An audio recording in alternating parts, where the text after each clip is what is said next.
Fix అయిందా? Telugu మ్యాట్రిమోనీకి thanks చెప్పాలి. పెళ్ళంటేనే తెలుగు మ్యాట్రిమోనీనే. 26 సంవత్సరాల నమ్మకం, లక్షలాది సంతోషకరమైన వివాహాలు. తెలుగు మ్యాట్రిమోనీని డౌన్లోడ్ చేయండి.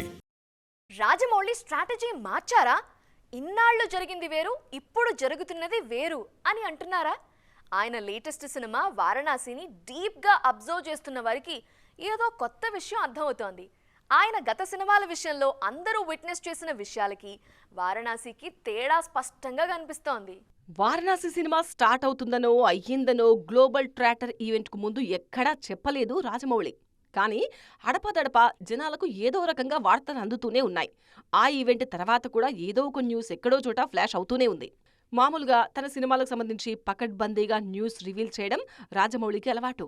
కానీ గతానికి భిన్నంగా ఆయన ఇప్పుడు ప్రాక్టీస్ చేస్తున్నారా అనే అనుమానాలు కలుగుతున్నాయి జనాల్లో. కాదు, ఇది కూడా స్ట్రాటజీలో భాగమే. మూవీస్ పాన్ ఇంటర్నేషనల్ అయినప్పుడు సినిమా ఎప్పుడు వార్తల్లో ఉండాలి కదా, అందుకే జక్కన్న ఇలా ప్లాన్ చేస్తున్నారేమో అనేది మరికొందరి భావన.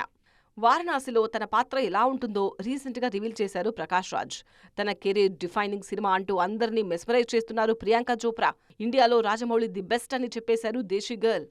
నటీనటులు, యూనిట్ సభ్యులు అక్కడ ఇక్కడ లీక్ చేస్తున్న ఇలాంటి విషయాలు తమకు ఎక్సైటింగ్గా ఉన్నాయంటున్నారు ఫ్యాన్స్. సో ఇదంతా రాజమౌళి ప్లానింగే అయితే మాత్రం ఫుల్ వర్కౌట్ అవుతున్నట్టే మరి. పెళ్లి ఫిక్స్ అయిందా? తెలుగు మ్యాట్రిమోనీకి థాంక్స్ చెప్పాలి. పెళ్ళంటేనే తెలుగు మ్యాట్రిమోనీనే. 26 సంవత్సరాల నమ్మకం, లక్షలాది సంతోషకరమైన వివాహాలు. తెలుగు మ్యాట్రిమోనీని డౌన్లోడ్ చేయండి.